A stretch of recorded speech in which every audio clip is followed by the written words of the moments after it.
Ջրի արտահոսքի հետքերով մասնավոր տունը ունենք խոնավացած հատված,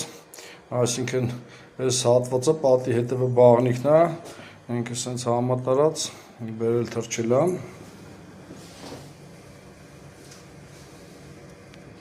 արդեն ուսումնասիրել եմ, ցույց տամ պատճառը։ Հոսքագիծը գալիս է հիմնական աղբյուրը զուգարանից, այսինքն պատվիրատուն էլ է տեսել, բաչոկից խնդիր ունենք, ինքը սենց կարերով բերում եմ ու լցնում դրան տակ, այսինքն հիմնական աղբյուրը սա է, միկրոսկոպով ստուգած է, խոնավաչափով ստուգած է, ինքը հիմնական գերխոնավության աղբյուրը ստեղից է տալիս է պատերի կողքը, բայց պատվիրատուն տունը նորագնել,